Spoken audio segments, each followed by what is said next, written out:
여러분, 1970년대 오일 쇼크 이후 우리는 자원 전쟁하면 무조건 석유를 떠올립니다. 물론 석유는 현대 경제의 혈액입니다. 하지만 지정학의 냉혹한 세계에서 석유보다 수백 배는 더 치명적이고 잔인한 진짜 생존 전쟁의 무기가 따로 있습니다.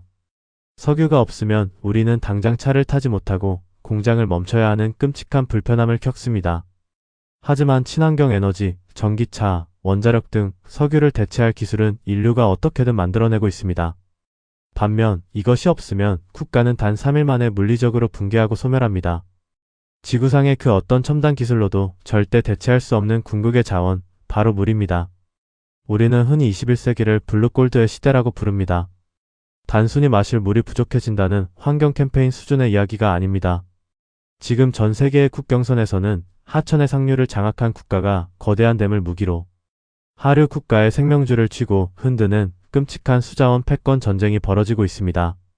오늘 돈이 보이는 지정학에서는 총칼 없이 대륙의 생사여탈권을 쥐고 흔드는 물의 지정학을 파헤칩니다. 이 잔혹한 룰을 이해하시면 기후 위기 시대에 글로벌 스마트머니가 왜 수자원 인프라로 천문학적으로 몰려가고 있는지 그 누구도 알려주지 않았던 가장 확실한 투자 지도를 얻게 되실 겁니다. 물의 지정학을 이해하는 첫 번째 핵심은 강물은 인간이 그어놓은 국경선을 무시하고 흐른다는 사실입니다. 이른바 초국경 하천이죠. 여기서 극단적인 권력의 불균형이 발생합니다. 강이 상류를 차지한 국가가 그곳에 거대한 댐을 지어버리면 어떻게 될까요? 동남아시아의 젖줄이라 불리는 거대한 메콩강을 보십시오. 메콩강의 최상류인 티베트 고원은 중국의 영토입니다. 중국은 이 상류 지역에만 무려 11개가 넘는 거대한 수력 발전댐을 건설했습니다. 중국이 에너지를 얻기 위해 댐의 수문을 닫아버릴 때마다 하류에 있는 태국, 캄보디아, 베트남은 역사상 최악의 가뭄을 겪으며 벼농사가 전멸하고 경제가 마비됩니다. 하류 국가들이 제발 물을 풀어달라고 애원해도 중국은 수자원 데이터를 국가 기밀이라며 공유조차 하지 않습니다. 이것은 아프리카 나일강에서도 똑같이 벌어지고 있습니다. 상류의 에티오피아가 아프리카 최대 규모의 그랜드 르네상스 댐을 지으면서 하류에 있는 이집트의 생존권이 완전히 위협받고 있죠.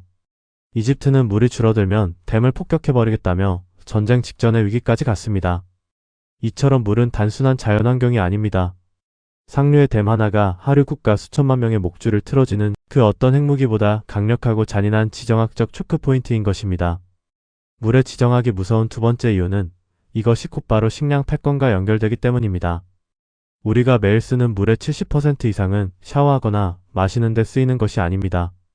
바로 농작물을 기르고 가축을 키우는 농업용수로 소비됩니다. 여기서 지정학의 판을 뒤흔드는 가상수라는 무서운 개념이 등장합니다.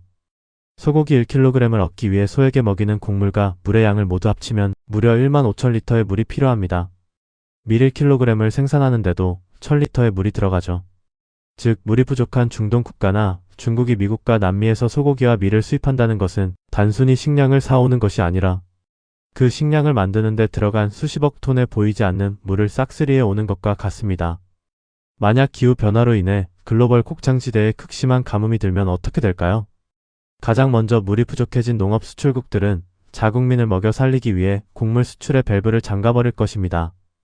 그 순간 물을 수입에 의존하던 국가들에서는 빵값이 폭등하고 마트의 매대가 텅 비게 됩니다. 이것이 바로 식량 가격 폭등이 물가 전반을 끌어올리는 에그플레이션의 공포이며 그 근본 원인에는 언제나 수자원의 콧갈이 도사리고 있습니다. 물이 마르면 돈이 아무리 많아도 밥을 먹을 수 없는 시대가 다가오고 있습니다. 그렇다면 이 냉혹한 블루골드 전쟁의 틈바구니에서 글로벌 스마트머니는 지금 어디로 향하고 있을까요? 돈의 냄새를 가장 먼저 맡는 월스트리트의 거대 자본들은 이미 수자원 인프라를 가장 확실한 에버그린 투자처로 점찍고 천문학적인 돈을 쏟아붓고 있습니다. 첫째, 바닷물을 민물로 바꾸는 해수 담수화와 수처리 기술의 폭발적 성장입니다. 물은 고갈되는데 수요는 늘어납니다. 특히 반도체나 AI 데이터 센터 같은 첨단 산업은 엄청난 양의 초순수와 냉각수를 집어삼키는 물먹는 하마입니다. 물을 정화하고 재활용하는 독보적인 필터 기술을 가진 수처리 기업들은 부르는 게 값이 되는 슈퍼을이 되고 있습니다. 둘째, 썩어가는 레거시 인프라의 교체 사이클입니다. 미국과 유럽 등 선진국들이 깔아놓은 상하수도 파이프와 펌프는 대부분 100년이 넘어 수명이 다했습니다. 누수로 인해 버려지는 물의 양만 천문학적이죠. 이 수천조 원 규모의 노후 수자원망을 전면 교체하는 거대한 메가 프로젝트가 이미 시작되었고 관련 장비와 밸브, 펌프를 독점한 기업들은 수십 년짜리 일감을 확보했습니다. 이러한 물 관련 밸류체인 기업들을 모아놓은 글로벌 수자원 ETF는 화려한 빅테크의 그늘에 가려져 있지만 위기 때마다 가장 방어력이 강하고 구조적으로 우상향하는 마르지 않는 샘물 역할을 하고 있습니다. 자, 결론을 맺겠습니다. 우리는 그동안 너무나 당연하게 수도꼭지를 틀면 물이 나오는 평화로운 시대에 살았습니다. 하지만 지정하게 냉혹한 세계에서 물은 결코 공공재가 아닙니다. 상류의 댐으로 이웃 국가의 목숨줄을 쥐고 흔드는 무기이자 국가의 존망과 인플레이션을 결정짓는 궁극의 통제 수단입니다. AI가 세상을 지배하고 우주시대가 열린다 해도 결국 그 거대한 시스템의 밑바탕에는 지구의 물리적 한계인 블루골드가 자리 잡고 있습니다. 기후위기와 각자도생의 패권 전쟁이 격화될수록 가장 흔해 보였던 물을 지배하는 자가 결국 자본주의 시장의 최후의 승자가 될 것입니다. 석유의 시대가 저물고 다가올 블루골드의 시대. 여러분의 투자 나침반은 어디를 향하고 있습니까? 오늘 영상이 여러분의 흔들리지 않는 장기 투자 인사이트에 도움이 되셨다면 구독과 좋아요, 알림 설정 부탁드립니다. 저는 다음 편에서 더 날카로운 돈의 룰을 가지고 돌아오겠습니다. 돈이 보이는 지정학이었습니다. 감사합니다.